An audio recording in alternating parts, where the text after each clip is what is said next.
Welcome to my channel! Learn with Teacher Ali!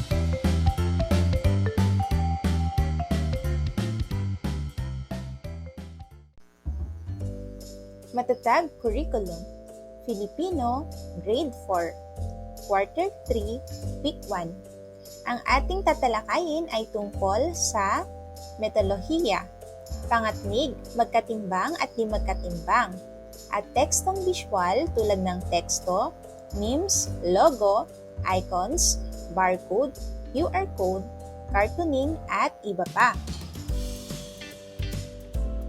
Pamantayang pangnilalaman na ipamamalas ng mag-aaral ang kahusayan sa pagpapalawak ng bokabularyo, kamalayan sa gramatika tulad ng denotasyon, konotasyon, pag-unawa sa tekstong naratibo tulad ng mito, epiko, tulang pambata, at kwentong kababalaghan, at tekstong informatibo o paglalahad muli o recount ng talambuhay o biography ng taong may makabuluhang ambag sa lipunan.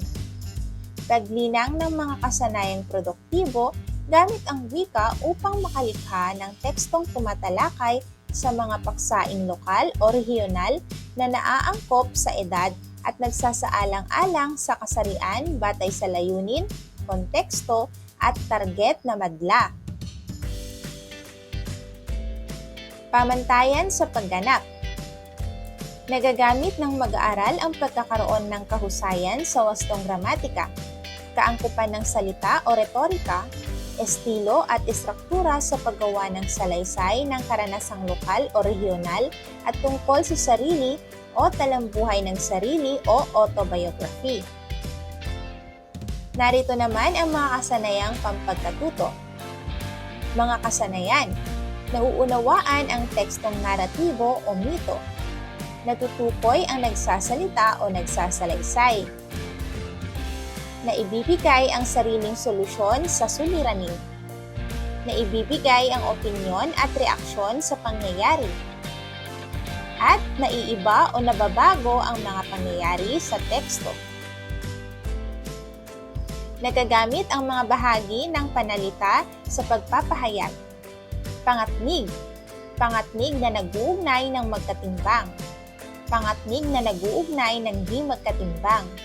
Nasusuri ang kaangkupan ng elementong visual at simbolong kultural na ginagamit sa pagbuo ng teksto tulad ng mga teksto, memes, logo, icons, barcode, QR code, cartooning, at iba pa.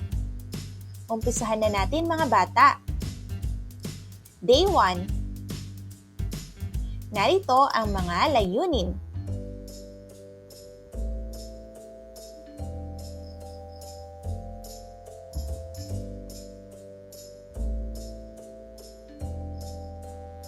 Pangkatin ang mga mag-aaral na may 7 miyembro.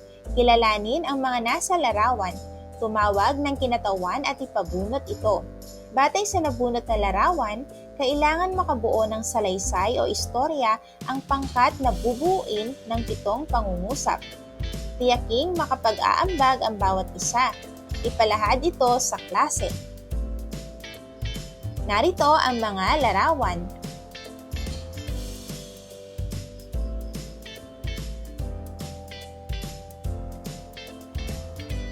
Mahusay mga bata! Ngayon naman ay tayo magkakaroon ng isang hularawan. May ipapakitang mga larawan ang guro at huhulaan ng mag-aaral kung ano ang mga ito. Gawing gabay ang mga patlang upang mabuo ang salita. Pangkatin sa 2 grupo ang mga mag-aaral at magpaunahan sa pagsagot. Tandaan na ang may pinakamaraming puntos ang tatanghaling panalo.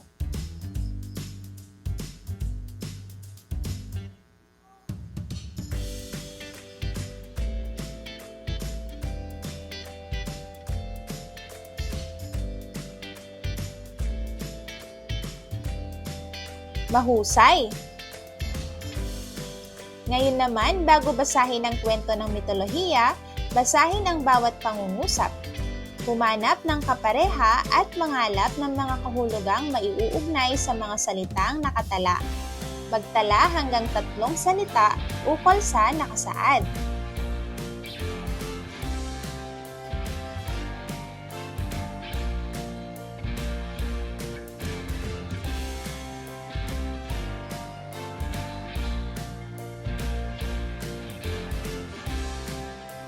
Ating talakayin ang Diyos ng ating mga ninuno at pinagmulan ng unang pulo.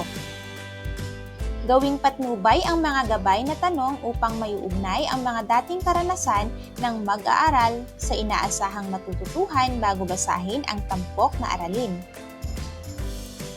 Una, nakabasa o nakapanood ka na ba ng mitolohiya?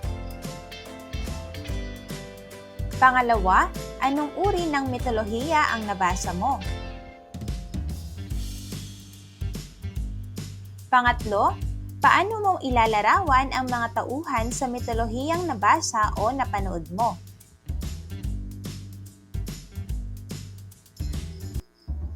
Atin nang basahin ang Diyos ng ating mga ninuno at pinagmulan ng unang pulo. Ang dakilang Diyos ng ating mga ninuno ay nanggagaling sa iba't ibang grupo mula sa iba't ibang kapuluan.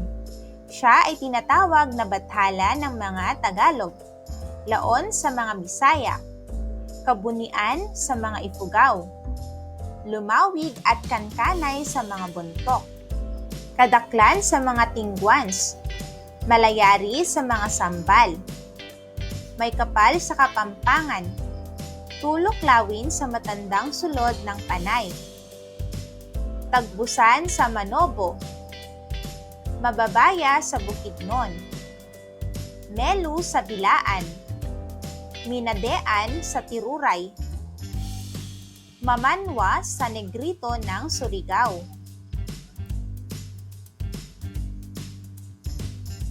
at Panulak Manobo sa Bagobo ng Mindanao. Diyos ang tawag sa kanya dahil siya ang dahilan ng lahat at pinagmulan ng lahat ng bagay dito sa mundo. Siya rin ang simula bago ang lahat ay nilalang. Ang Bathala o May Kapal ng mga ninuno ng Tagalog ay tumitira sa bundok ng Arayat. Siya ang gumawa ng dagat, langit, lupa at lahat ng tumutubo sa lupa. Siya ang nagbibigay buhay at tagapagligtas sa buong daigdig. Isang palasak na kwento sa Luzon ang nagsabi na wala pang nilikha sa daigdig kundi ang langit, dagat at isang uwak na lilipad-lipad na naghahanap ng matutungtungan sa lawak ng karagatan. Wala siyang makita kaya siya'y umisip ng paraan at pinaglaban ang dagat at langit. Inunigan at ibinulwak ng dagat sa langit ang kanyang tubig. Bilang pagganti, ang langit na may nagtulog ng mga bato at lupa sa tubig kaya't napahinto ang alon at nagkaroon ng mga pulo na mapagpapahingahan ng uwak. Ayon naman sa matandang Panay, Bisaya, mayroon ding ibong tinatawag na Manaul na siyang pinakamakapangyarihan sa kalangitan. Ayon sa alamat, pagod na sa pagkikipaglaban sa dagat ang langit kaya't siya'y dumalangin sa ibon. Binungkal ni Manaul sa ilalim ng dagat ang timpal-timpal na lupa at inihagis sa dagat. Ito ang kauna-unahang pulo. Ang mga Ifugao ay naniniwala sa kanilang Diyos na tinatawag na Kabunian na ayon sa kanila ay nakatira sa ikalimang pinakamataas na lugar ng daigdig.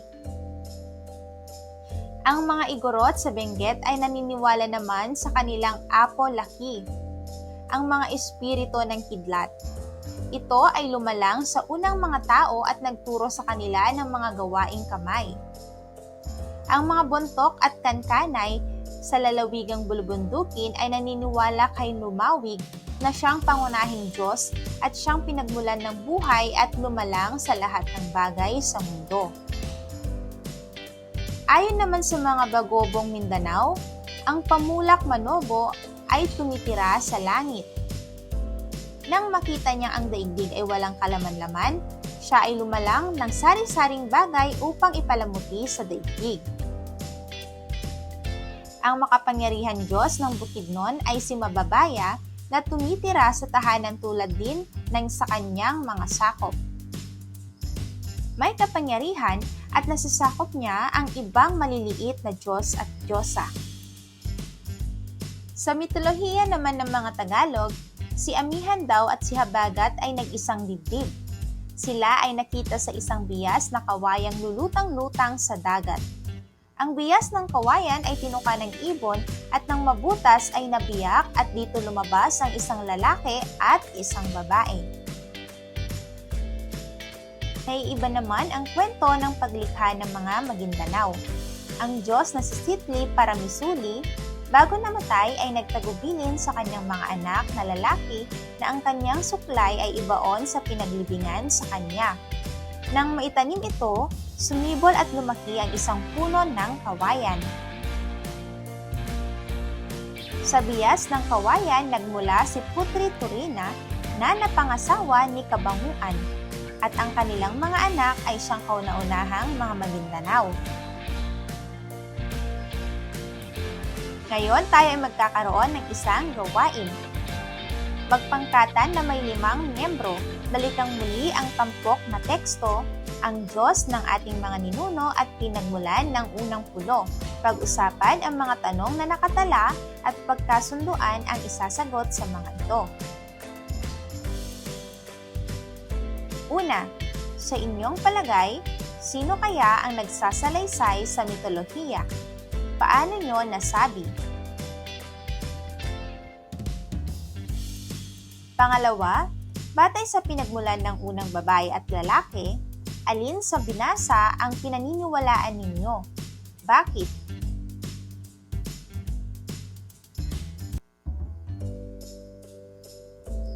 Pangatlo, kung kayo ang susulat ng mitolohiya, paano nyo lilikhain ang mga unang babae at lalaki? Ipaliwanag.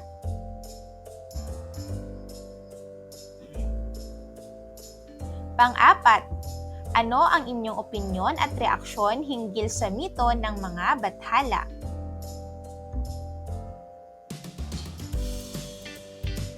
Pang-lima, sa mga Diyos na binanggit sa kwento, sino ang higit ninyong pinaniniwalaan? Ipaliwanag ang sagot.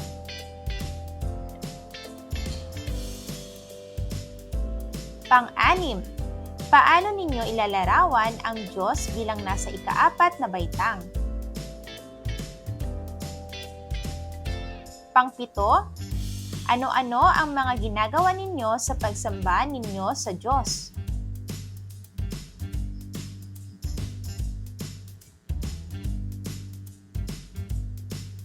Pang-8, ano ang pagkaintindi ninyo sa salitang sampalataya? Pang-9, ano ang ginagawa ninyo bilang bahagi ng inyong pananampalataya?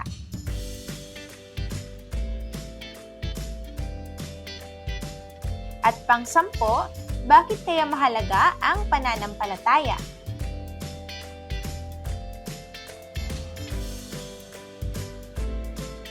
Mahusay mga bata!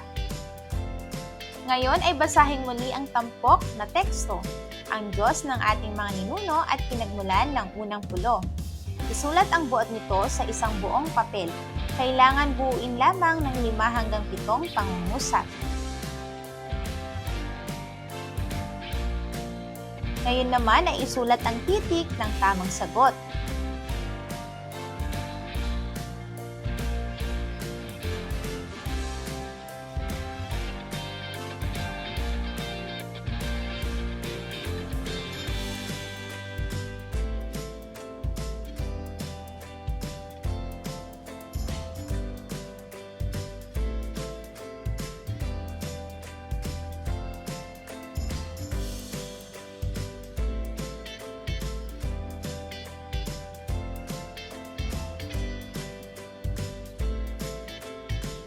Day 2. Narito ang mga layunin.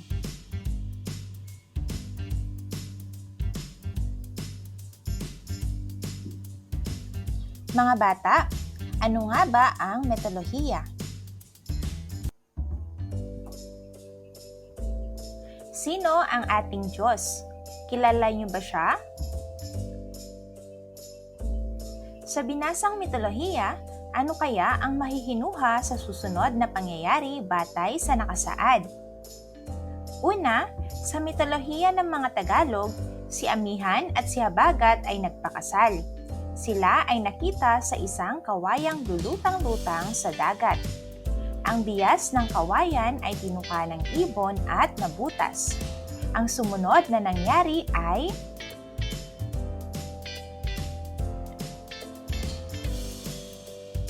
pangalawa, sa paglikha ng mga tao sa Maguindanao, ang Diyos na si Sitli Paramisuli bago namatay ay nagtagubilin sa kanyang mga lalaking anak na ang kanyang suklay ay ibaon sa pinaglibingan sa kanya. Nang maitanim ito, sumibol at lumaki ang isang puno ng kawayan. Sa bias ng kawayan nagmula si Putri Turina na napangasawa ni Kabanguan. Nagkaroon sila ng mga anak. Pagkatapos ay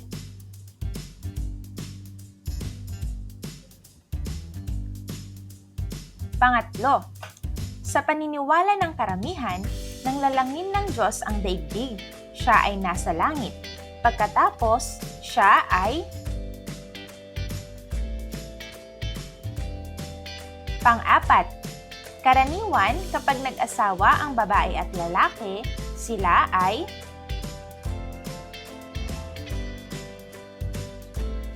pang-lima.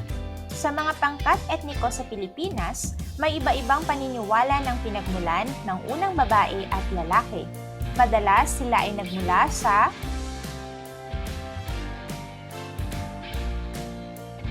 mahusay mga bata. Ngayon naman ay tukuyin kung sinong Diyos ang isinasalaysay sa bawat pahayag batay sa binasang teksto.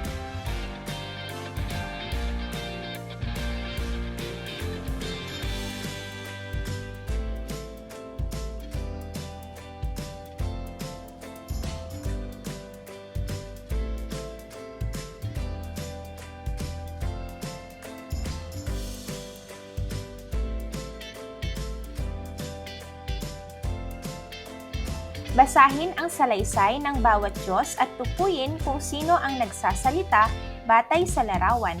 Ipahula ito sa pamamagitan ng kilos, ekspresyon ng muka, o iba't ibang paraan upang maipahayag ang tinutukoy na Diyos ng walang pagsasalita. Isulat ang sagot sa kahon.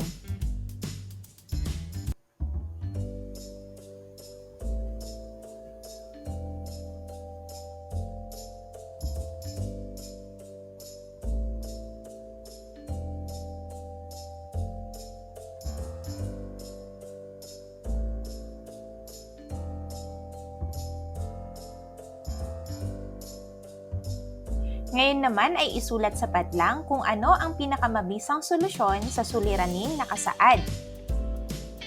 Una, nagsisimba tuwing linggo ang iyong mga magulang. Mas gusto mong mag-cellphone kaysa sumama sa kanila. Ano kaya ang mas mabuting solusyon?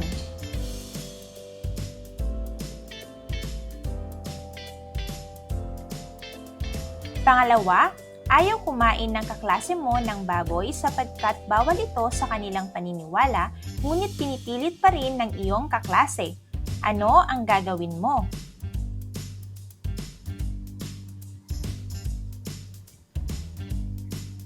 Pangatlo, naniniwala ang kaibigan mo na nagmula ang mga tao sa kawayan, ngunit iba rin ang iyong paniniwala. Paano mo ito sasabihin sa kanya?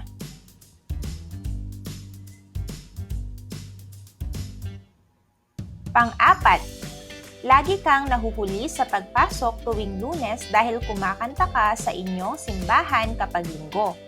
Ano ang gagawin mo para hindi na mahuli sa pagpasok?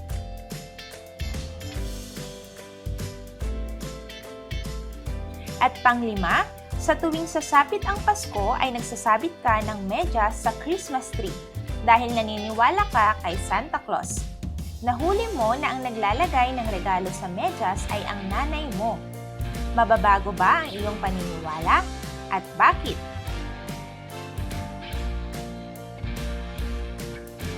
Mahusay mga bata! Day 3. Narito ang mga layunin.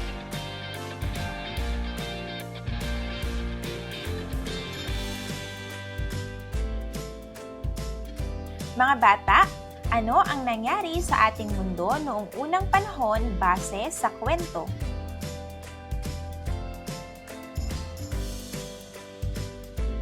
Magaling! Ngayon naman ay buuin ang pahayag. Isulat ang sariling reaksyon o opinyon batay sa mga larawang nakasaad.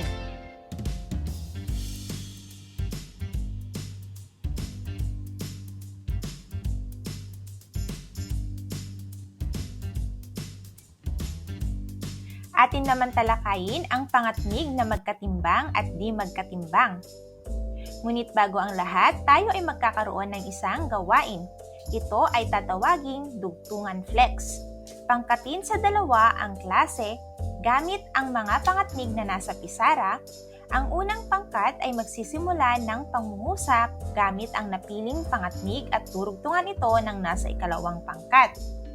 Halimbawa, unang pangkat, natutulog ang Diyos habang susundan naman ito ng ikalawang pangkat, kung saan ang kanilang sinabi ay nakipagdigmaan ang mga alipin. Ngayon ay simulan na natin.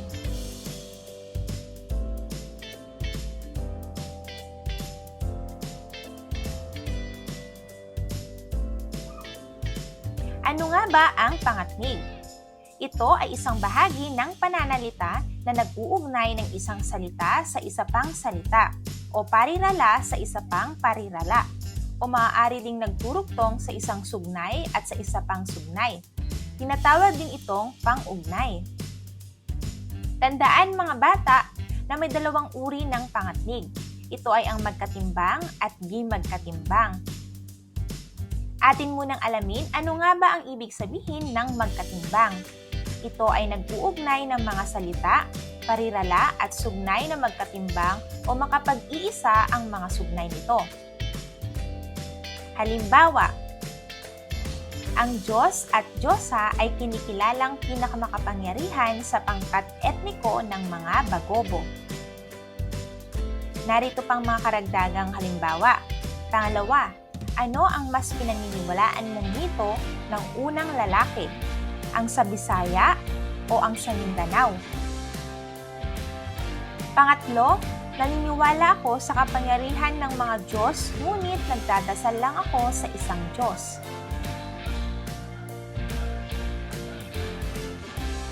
Pang-apat, iba-iba ang katawagan sa mga Diyos, maging ang kanilang pagsamba ay iba-iba rin.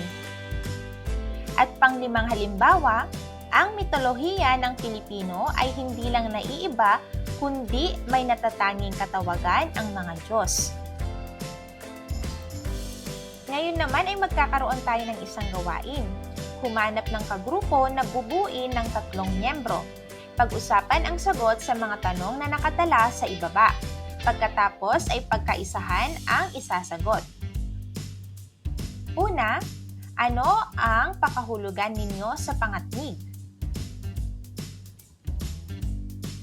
Pangalawa, paghambingin ang pangatnig na magkatimbang at di magkatimbang.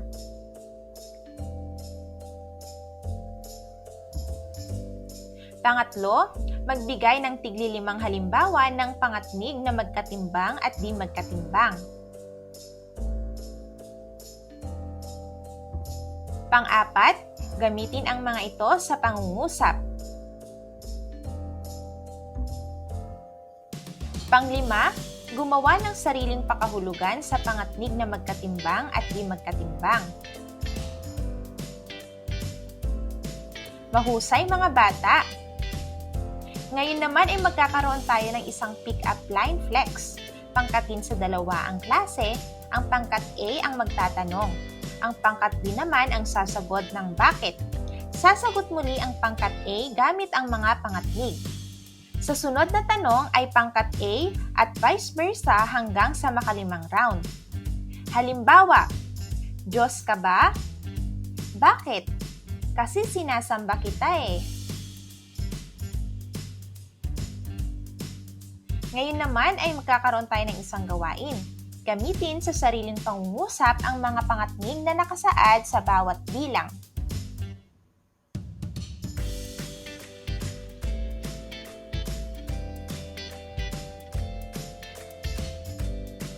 Mahusay mga bata! Day 4. Narito ang mga layunin.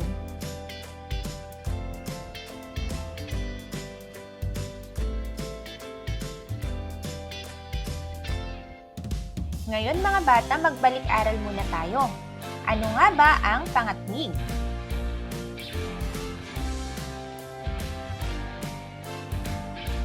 Mahusay! Ngayon naman ay gumawa ng 5 pangungusap gamit ang mga pangatnig.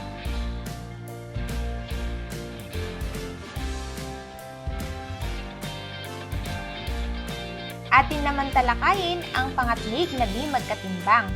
Maaaring nagpapakita ito ng sanhi o dahilan o sinasalungat ng pangalawang kaisipan ang naunang kaisipan.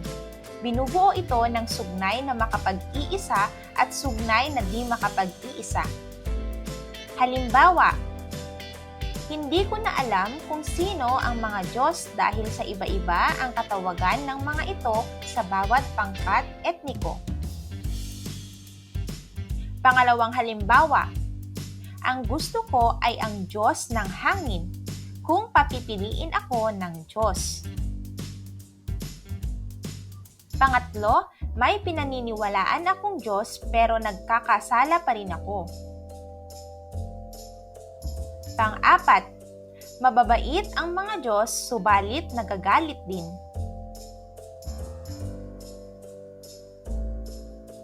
Ngayon naman ay magpangkatan ayon sa kinauupuan. Batay sa mga larawan na nasa ibaba, pumili lang ng isa at iguhit muli ito sa anyo ng cartoon sa isang bond paper. Gawan ito ng kwento batay sa nakalarawan. Bumuo lamang ng 5 hanggang 7 pangungusap. Ilahad sa klase.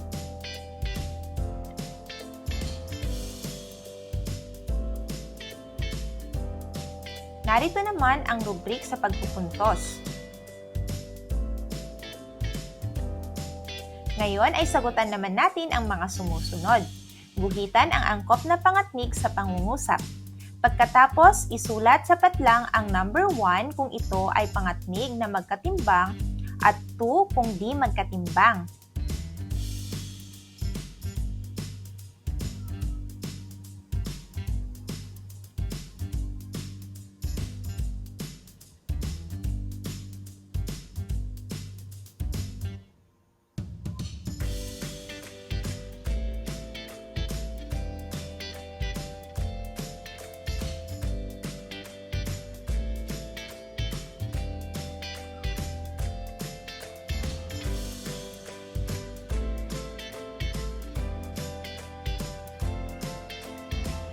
Karagdagang gawain, guhitan ang angkop na pangatnig sa pangungusap. Pagkatapos, isulat sa patlang ang number 1 kung ito ay pangatnig na magkatimbang at number 2 kung di magkatimbang.